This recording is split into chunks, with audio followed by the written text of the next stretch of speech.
Hey guys and welcome back to best car picks. നമ്മൾ ഇന്നത്തെ വീഡിയോയിലൂടെ നോക്കാൻ പോകുന്ന ഓഗസ്റ്റ് മാസത്തിൽ വരാൻ പോകുന്ന 5 പുതിയ വണ്ടികളെ പറ്റിയാണ്. കഴിഞ്ഞ മാസം ജൂലൈയിൽ ഒരുപാട് ഇൻട്രസ്റ്റിംഗ് ലോഞ്ചസ് ഉണ്ടായിരുന്നു. ഈ മാസം അത്ര ഇൻട്രസ്റ്റിംഗ് അല്ലെങ്കിലും അത്യാവശ്യം ലോഞ്ചസ് നമുക്കുണ്ട് എന്ന് തന്നെ പറയാം. എന്തായാലും നമ്മുടെ ഫസ്റ്റ് ലോഞ്ച് വരാൻ പോകുന്ന മഹീന്ദ്രയുടെ പുതിയ സ്കോർപിയോ എൻ ഫേസ് ലിഫ്റ്റ് ആണ്. ഈ വണ്ടിയുടെ കുറേ സ്പൈ ഷോട്ട്സും കാര്യങ്ങളൊക്കെ നമുക്ക് കിട്ടിയിട്ടുണ്ടായിരുന്നു. അതായത് ജസ്റ്റ് അടുത്ത് ഡീലറിൻ്റെ യാർഡിൽ ഡെലിവറിക്കുള്ള വണ്ടി അങ്ങനത്തെ സാധനങ്ങളൊക്കെ വന്നാണ് ഇപ്പോൾ ലീക്ക് ആയിരിക്കുന്നത്. സോ ഇതിന്ന് ഡിസൈൻ നോക്കുകയാണെങ്കിൽ വലിയ ചേഞ്ച് ഒന്നുമില്ല. ഫ്രണ്ട് ഡിസൈനൊക്കെ എക്സാക്ട്ലി സെയിം ആണ്. നമുക്ക് എഡാസിൻ്റെ ഒരു സാധനം ഫ്രണ്ടിൽ വന്നിട്ട് കാണാം, അത് മാത്രമേ എക്സ്ട്രാ ഉള്ളൂ. സൈഡ് ഡിസൈൻ ആണെങ്കിൽ നമുക്ക് പുതിയ മറ്റേ 18 ഇഞ്ച് അലോയ് വീൽസ് തന്നെ ഒന്ന് ഡിസൈൻ മാറിയിട്ട് വരുന്നുണ്ടെന്നേ ഉള്ളൂ. ബാക്കിയെല്ലാം സൈഡിലും സെയിം തന്നെയാണ്, വേറെ ചേഞ്ചസ് ഒന്നുമില്ല. ബാക്കിലത്തെ ഡിസൈനും ആക്ച്വലി എക്സാക്ട്ലി സെയിം ആണ്. അതിൻ്റെ അകത്ത് അങ്ങനെ പ്രത്യേകിച്ച് വ്യത്യാസമൊന്നും പറയാൻ മാത്രം അവർ ഒന്നും ചെയ്തിട്ടില്ല. സോ അതായത് എക്സ്റ്റീരിയറിൽ ഇതിൻ്റെ അകത്ത് ചേഞ്ചസ് വളരെ കുറവാണ്. നമുക്ക് മെയിനായിട്ട് കുറച്ചെങ്കിലും ചേഞ്ച് പറയാൻ പറ്റുന്ന ഈ വണ്ടിയുടെ ഇൻറ്റീരിയേഴ്സിൻ്റെ കാര്യത്തിലാണ്. അതായത് പുതിയ 10.25 ഇഞ്ചസിന് ടച്ച് സ്ക്രീൻ ഫുട്ടിംഗ് സിസ്റ്റം വന്നിട്ടുണ്ട്. വയർലെസ് ആൻഡ്രോയിഡ് ആപ്പിൾ കാർപ്ലേ ഒക്കെ ഡെഫിനറ്റ്ലി ഉണ്ട്. പിന്നെ പാനോറാമിക് സൺറൂഫ് ഇതിനകത്ത് ആഡ് ആയിട്ടുണ്ട്. അതുപോലെ 10.25 ഇഞ്ചസിന് തന്നെ ഡിജിറ്റൽ ആയിട്ടുള്ള ഇൻസ്റ്റന്റ് ലിസ്റ്റ് നമുക്ക് വന്നിട്ടുണ്ട്. പിന്നെ നമുക്ക് നേരത്തെ ഇതിനകത്ത് ഫ്രണ്ട് വെന്റിലേറ്റഡ് സീറ്റ്സ്, അതുപോലെ ബാക്കിലെ ക്യാപ്റ്റൻ സീറ്റ്സ് അങ്ങനത്തെ സാധനങ്ങളൊക്കെ ഉണ്ടായിരുന്നു. 360 ക്യാമറ ഈ വണ്ടിയിൽ ആഡ് ആയിട്ടുണ്ട് എന്ന് പറയുന്നുണ്ട്. സോ അതൊക്കെയാണ് ബേസിക് എക്യുപ്മെൻറ്റ്സ് വരുന്നത്. നമുക്ക് നേരത്തെ ഇതിനകത്ത് ഉണ്ടായിരുന്ന ഫീച്ചറെല്ലാം ഡെഫിനറ്റ്ലി അവർ ക്യാരി ഓവർ ചെയ്ത് ഇപ്രാവശ്യം കൊടുക്കും. പക്ഷേ നമുക്ക് കുറച്ച് എക്സ്ട്രാ ഫീച്ചേഴ്സാണ് അതല്ലാതെ ആഡ് ആയിട്ട് വരുന്നത്. പിന്നെ ഇൻറ്റീരിയർ ഡിസൈൻ എടുക്കുകയാണെങ്കിൽ എക്സാക്ട്ലി സെയിം ആണ്. പക്ഷേ നമുക്ക് ആ നടുവിലുള്ള സ്ക്രീൻ സൈസ് വലുതായതുകൊണ്ട് AC വെൻസ് നേരത്തെ ലെഫ്റ്റ് സൈഡിലും റൈറ്റ് സൈഡിലും എക്സ്ട്രീമിലായിട്ടായിരുന്നു ഉണ്ടായിരുന്നത്, സ്ക്രീനിൻ്റെ അപ്പുറത്തായിട്ട്. ഇപ്പോൾ പക്ഷേ അവരത് നമ്മുടെ സ്ക്രീനിൻ്റെ തൊട്ട് താഴത്തായിട്ട് അടുപ്പിച്ചായിട്ടാണ് 2 വെൻസ് വെച്ചിരിക്കുന്നത്. അതാണ് ആകപ്പാടെ ചേഞ്ച് വരുന്നത്. സോ ഇതൊക്കെയാണ്. പിന്നെ നമുക്ക് മറ്റേ 65 വാട്ട്സിന് ടൈപ്പ് സി ഫാസ്റ്റ് ചാർജർ അതും എക്സ്ട്രാ വന്നിട്ടുണ്ട്. മെക്കാനിക്കലി ഈ വണ്ടിയിൽ ഒരു ചേഞ്ചും ഇല്ല. നേരത്തെ ഉണ്ടായിരുന്ന സെയിം 2.2 ലിറ്റർ ഡീസൽ എഞ്ചിനും അതുപോലെ 2 ലിറ്റർ എംസ്റ്റൈലും പെട്രോൾ എഞ്ചിനാണ് വരുന്നത്. 2.2 ഡീസൽ നമുക്ക് 130 bhp 175 bhp അങ്ങനെ 2 പവർ ഫോർമാറ്റ്സിൽ കിട്ടുന്നുണ്ട്. അതൊക്കെ തന്നെ എന്തായാലും അവരിപ്പോഴും കണ്ടിന്യൂ ചെയ്യും. ഇതിൻ്റെ ലോഞ്ച് ഡേറ്റ് അവർ എസ്റ്റിമേറ്റഡ് ലോഞ്ച് ഡേറ്റ് പറഞ്ഞിരിക്കുന്നത് ഓഗസ്റ്റ് 15-നാണ്. കാരണം എല്ലാ കൊല്ലവും മഹീന്ദ്രയ്ക്ക് ഓഗസ്റ്റ് 15 ആ ഒരു സമയത്ത്, അതായത് നമ്മുടെ ഇൻഡിപെൻഡൻസ് ഡേ ആണ് ഡെഫിനറ്റ്ലി. പക്ഷേ യൂഷ്വലി മഹീന്ദ്ര എപ്പോഴും വണ്ടികൾ ഇറക്കാറുള്ളത് ആ ഒരു സമയത്താണല്ലോ. അതുകൊണ്ട് തന്നെ അന്ന് ഈ വണ്ടി മാത്രമല്ല, ഒരുപാട് വണ്ടികളുടെ എസ്റ്റിമേറ്റഡ് ലോഞ്ച് ഇതൊന്നും, അതായത് ഇങ്ങനൊരു വണ്ടി വരുന്ന കാര്യം അവർ പറഞ്ഞിട്ടുണ്ട്. പക്ഷേ ഡേറ്റ് വന്നിട്ടില്ല. സ്കോർപിയോൻ്റെ ഓൾമോസ്റ്റ് കൺഫേം ആണ് ഓഗസ്റ്റ് 15 എന്നുള്ളത്. ഇനി ഞാനിതിനാണ് ഒരു B6 കാണിക്കുന്നതായിരിക്കും നിങ്ങൾ ആലോചിക്കുന്നത്. നമ്മുടെ രണ്ടാമത്തെ വണ്ടി B6 ആണ്. ഇതിൻ്റെ ഒരു അപ്ഡേറ്റഡ് മോഡൽ മഹീന്ദ്ര ഓഗസ്റ്റ് 15 കാണിക്കും എന്നുള്ള റൂമറുണ്ട്. സോ സംഭവം എന്താണെന്ന് വെച്ചാൽ നമുക്കിപ്പോൾ ഉള്ള B6-ൽ എക്സ്റ്റീരിയറൊക്കെ ഓക്കെയാണ്. പക്ഷേ ഇൻറ്റീരിയറിൽ അവരാകെ 2 സ്ക്രീനെ കൊടുത്തിട്ടുള്ളൂ. അത് ആലോചിച്ചപ്പോൾ മഹീന്ദ്രയ്ക്ക് ഭയങ്കര വിഷമം. അയ്യോ, നമ്മളിപ്പോൾ പുതിയ വണ്ടികൾ ഇറക്കുന്നതിൽ എല്ലാത്തിലും 3 സ്ക്രീൻ മിനിമം ഇല്ലേ, അപ്പോൾ പിന്നെ ഇതിനകത്ത് കൊടുക്കാതെ തന്നെ എങ്ങനെ ശരിയാവും, ഇതൊരു ഫ്യൂച്ചറിസ്റ്റിക് വണ്ടിയില്ലെന്ന്. അതുകൊണ്ട് തന്നെ ഈ വണ്ടിയിൽ ട്രിപ്പിൾ സ്ക്രീൻ ലേഔട്ട് അവരിനെ ആഡ് ചെയ്യാൻ പോവാണ്.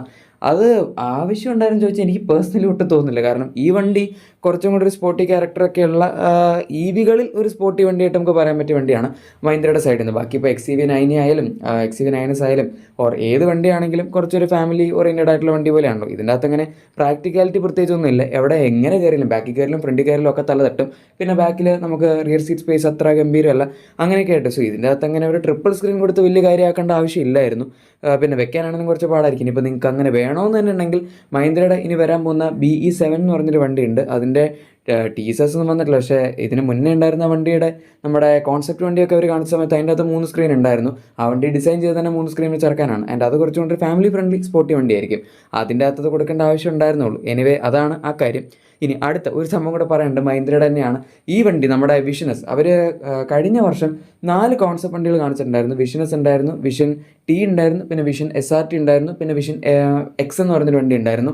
ഇതെല്ലാം അവരുടെ ഓരോരോ സീരീസ് ബേസ് ചെയ്തിട്ടുള്ള വണ്ടികളാണ്. പക്ഷേ പ്രൊഡക്ഷൻ സ്പെക്ക് അവർ ഇതുവരെ കാണിച്ചിട്ടില്ലായിരുന്നു. സോ അതിൽ ആദ്യമായിട്ട് പ്രൊഡക്ഷൻ സ്പെക്ക് നമുക്ക് കാണിക്കാൻ പോകുന്നത് ഈ വണ്ടിയുടെ ആയിരിക്കും എന്നാണ് ഇപ്പോഴത്തെ റിപ്പോർട്ട്സ് സജസ്റ്റ് ചെയ്യുന്നത്. സോ ഈ വിഷൻ S എന്ന് പറയുന്നത് നമ്മുടെ സ്കോർപിയോ ബേസ്ഡ് ആയിട്ടുള്ള ഒരു ചെറിയ വണ്ടി എന്നുള്ള രീതിയിലാണ് അവർ ഉദ്ദേശിക്കുന്നത്. അതിൻ്റെ ഡിസൈനൊക്കെ അത്യാവശ്യം ഫ്യൂച്ചറിസ്റ്റിക് ആണ്. നമുക്ക് കുറേ കാലത്തിന് ശേഷം വീണ്ടും ബാക്കിൽ സ്പെയർ വീൽ വെച്ചിട്ടുള്ളൊരു വണ്ടി വരുന്നുണ്ട്. അങ്ങനത്തെ വണ്ടികളിപ്പം ഈ ലാഡർ ഫ്രെയിം ആണെങ്കിൽ മഹീന്ദ്രയുടെ ബൊലേറോ ന്യൂ, സാധാ ബൊലേറോ അങ്ങനത്തെ വണ്ടികളൊക്കെ ഉണ്ട്. അതല്ലാതെ മോണോകോക്ക് പ്ലാറ്റ്ഫോമിൽ പണ്ട് നമ്മുടെ ഇക്കോ സ്പോർട്ട് മാത്രമേ ഉണ്ടായിരുന്നുള്ളൂ എന്നാണ് എൻ്റെ ഒരു നിഗമനം.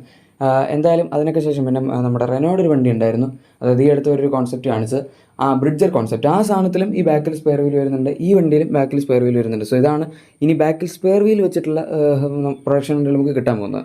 ഇതിൻ്റെ പ്രൊഡക്ഷൻ വണ്ടി കാണിക്കുമ്പോഴേക്കും ഈ ഒരു കോൺസെപ്റ്റ് ഡിസൈൻ അല്ലാതെ നമുക്ക് കുറച്ചും കൂടെ എങ്ങനെയായിരിക്കും അതിൻ്റെ ഡിസൈൻ എന്നുള്ളത് മനസ്സിലാക്കാൻ പറ്റും. യൂഷ്വലി മഹീന്ദ്ര കാണിക്കുന്ന കോൺസെപ്റ്റ് വണ്ടികളും പ്രൊഡക്ഷൻ സ്പെക് വണ്ടികളും തമ്മിൽ വലിയ ഡിഫറൻസ് ഉണ്ടാവാറില്ല. പക്ഷേ എന്നാലും ഇതിനകത്ത് ഈ ആക്സറീസും സാധനങ്ങളൊക്കെ എടുത്ത് കളഞ്ഞ് മിററൊക്കെ ഒറിജിനലാക്കി കുറേ സാധനങ്ങളൊക്കെ പ്രൊഡക്ഷനിലേക്ക് പോകുമ്പോഴുള്ള ഡിസൈൻ നമുക്ക് മനസ്സിലാവും. അതാണ് സംഭവം.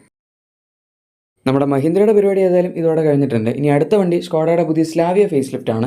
ഈ വണ്ടിയുടെ എസ്റ്റിമേറ്റഡ് ലോഞ്ച് ഓഗസ്റ്റ് 18-നാണ്. ആൻഡ് ഇതിൻ്റെ അകത്ത് നമുക്ക് ഈ റെൻഡേഴ്സ് നിങ്ങൾ കാണുന്ന ഒറിജിനൽ അല്ല, പക്ഷേ എന്നാൽ ഏകദേശം എങ്ങനെ ഇരിക്കും എന്നുള്ളതിൻ്റെ ആയിരിക്കും. കുഷാക്ക് ഫേസ് ലിഫ്റ്റിൽ നിന്ന് ഒരുപാട് ഇൻസ്പിറേഷൻ എടുത്തിട്ടാണ് ഈ റെൻഡേഴ്സ് ചെയ്തിരിക്കുന്നത്. ഞാൻ ചെയ്തല്ല കേട്ടോ, എൻ്റെ ഡൗൺലോഡ് ചെയ്താണ്.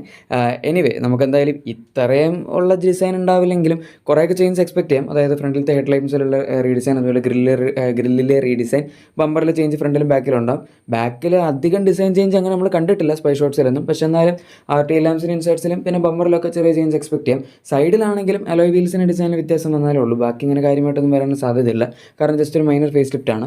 ഇനി ഇൻറ്റീരിയേഴ്സിൽ അത്യാവശ്യം ചേഞ്ചസ് എന്തായാലും ഉണ്ടാവും. അതായത് കുഷാക്ക് ഫേസ് ലിഫ്റ്റിൽ കണ്ട പോലെ 10.25 ഇഞ്ചസിൻ്റെ പുതിയ ഫുള്ളി ഡിജിറ്റലായിട്ടുള്ള ഇൻസ്റ്റോൺ ക്ലസ്റ്റർ, പിന്നെ 10.1 ഇഞ്ച് ഇൻഫോർടൈൻ സിസ്റ്റം ആണെങ്കിലും അതിൻ്റെ സൈസ് സെയിം ആണെങ്കിലും UI അവരൊന്ന് അപ്ഡേറ്റ് ചെയ്തിട്ടുണ്ടായിരുന്നു. അതാണ് ഒരു ചേഞ്ച്.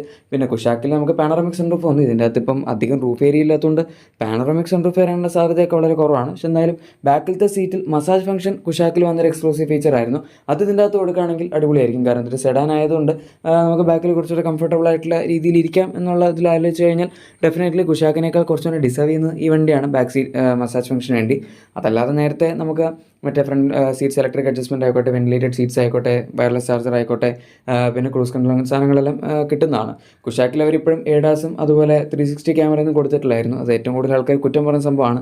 അതും ഈ വണ്ടിയിൽ ടെസ്റ്റിങ്ങിലൊന്നും കാണാനില്ലായിരുന്നു. സോ മിക്കവാറും ഉണ്ടാവില്ല. പിന്നെ ഒരു സംഭവം വന്നിരിക്കുന്ന ബാക്ക് സീറ്റ് മറ്റേ ഡിസ്ക് ബ്രേക്സ് ആണ്. അതൊക്കെ ഇതിനകത്ത് എന്തായാലും ഉണ്ടാവും. അതായത് കുഷാക്കിൽ കണ്ട സാധനങ്ങളൊക്കെ ഇതിനകത്ത് എന്തായാലും ഉണ്ടാവും എന്നുള്ളതാണ് നമുക്ക് പറയാൻ പറ്റുന്നത്. ഇനി മെക്കാനിക്കലി പറയാനാണെങ്കിൽ നമുക്ക് ഇതിൻ്റെ അകത്ത് 1 ലിറ്റർ TSI പുതിയ 8 സ്പീഡ് ടോക്ക് കൺവെർട്ടർ ഓട്ടോമാറ്റിക് വരും. പവർ ഫിഗേഴ്സ് ഒക്കെ 115 ബേസും 178 ന്യൂട്ടൺ മീറ്റേഴ്സിന് ടോർക്കും തന്നെ ആയിരിക്കും. 1.5 TSI വ്യത്യാസമൊന്നും ഉണ്ടാവില്ല. നമുക്ക് 150 bhp, അതുപോലെ 250 Nm ടോർക്കാണ് വരുന്നത്. 7 സ്പീഡ് ഡ്യുവൽ ക്ലച്ച് ഓട്ടോമാറ്റിക് ആയിരിക്കും അതിലും കിട്ടുന്നത്. അതിൽ വണ്ടി ഇറങ്ങിയ സമയത്തൊക്കെ മാനുവൽ ഉണ്ടായിരുന്നു. ഇൻഫാക്ട് ഇവരുടെ ലൈനപ്പിലുള്ള എല്ലാ വണ്ടിയിലും മാനുവൽ ഉണ്ടായിരുന്നു 1.5. ഇപ്പോൾ അവരങ്ങനെ മാനുവൽ കൊടുക്കുന്നില്ല. അത് അധികം ആൾക്കാർ എടുക്കാത്തതുകൊണ്ട് അവർ പതുക്കെ അങ്ങോട്ട് ചവിട്ടിയതാണ്. കാരണം ഡിമാൻഡിൽ വെറുതെ പ്രൊഡ്യൂസ് ചെയ്തിട്ട് കാര്യമില്ലെന്ന് അവർക്ക് തോന്നിക്കാണും.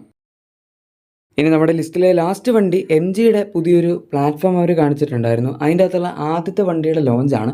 ലോഞ്ചല്ല, ആക്ച്വലി റിവീൽ എന്ന് പറയുന്നതായിരിക്കും നല്ലത്. സത്യം പറഞ്ഞാൽ കഴിഞ്ഞ മാസം തന്നെ നമ്മൾ ഈ വണ്ടിയുടെ റിവീൽ എക്സ്പെക്ട് ചെയ്തിരുന്നായിരുന്നു. അതിന് പകരമാണ് അവർ ഈ പ്ലാറ്റ്ഫോം കാണിച്ചത്.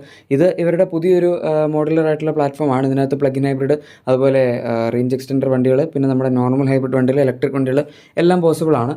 ആൻഡ് ഇതിൻ്റെ അകത്ത് നമുക്ക് ആദ്യമായിട്ട് കിട്ടാൻ പോകുന്ന MG സ്റ്റാർലൈറ്റ് EV, അതായത് പുറത്തുള്ള വൂളിങ്ങിൻ്റെ സ്റ്റാർലൈറ്റ് EV ബേസ്ഡ് ആയിട്ടുള്ള ഒരു വണ്ടിയായിരിക്കും. MGൻ്റെ പേരെന്തായാലും ഡെഫിനറ്റ്ലി മാറ്റും.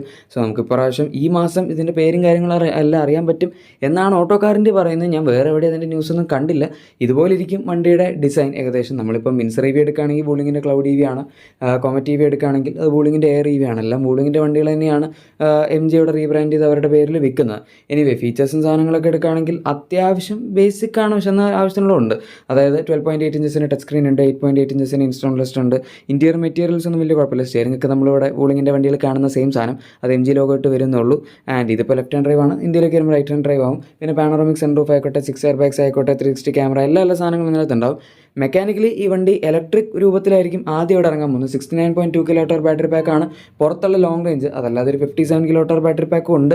നമുക്ക് ഇവിടെ മിക്കവാറും 69.2 തന്നെയാണ് കിട്ടാൻ സാധ്യതയുള്ളത്. അത് 201 bhp ആണ് പവർ ജനറേറ്റ് ചെയ്യുന്നത്. ഫ്രണ്ട് വീൽ ഡ്രൈവ് മാത്രമേ ഉള്ളൂ. പിന്നെ ക്ലെയിംഡ് റേഞ്ച് വരുന്നത് 530 km ആണ്. സോ ഈ വണ്ടി ആയിരിക്കും ആദ്യം വരുന്നത്. അത് കഴിഞ്ഞിട്ട് പിന്നെ അടുത്ത വർഷമൊക്കെ ആകുമ്പോഴാണ് നമുക്ക് ഇതിൻ്റെ പ്ലഗ് ഇൻ ഹൈബ്രിഡ് മോഡൽ വരുന്നതിനെ പറ്റി പറഞ്ഞിരിക്കുന്നത്. അതും അത്യാവശ്യം നല്ലൊരു സംഭവമാണ്. 1.5 ലിറ്റർ എഞ്ചിൻ ബേസ്ഡ് ആയിട്ടാണ് വരുന്നത്. പക്ഷേ നമുക്കൊരു 20.8 kWh ബാറ്ററി പാക്ക് അതിൻ്റെ അകത്ത് കിട്ടുന്നുണ്ട്. ആവശ്യത്തിന് പവറുണ്ട്. അങ്ങനെ നമുക്ക് ചാർജ് ചെയ്ത് ഓടിക്കുകയാണെങ്കിൽ അത്യാവശ്യം നല്ല റേഞ്ചും കിട്ടും, ആവശ്യത്തിൽ കൂടുതൽ 20 മുകളിൽ മൈലേജും കിട്ടും എന്നാണ് അവർ ക്ലെയിം ചെയ്യുന്നത്. സോ അത് കൊള്ളാം. അത് ആദ്യം വന്നിരുന്നത് നല്ലതായിരുന്നു, പക്ഷേ ഇനി വരുന്നില്ല. സോ ഇതാണ് നമുക്ക് ഈ മാസം കിട്ടാൻ പോകുന്ന 5 വണ്ടികൾ.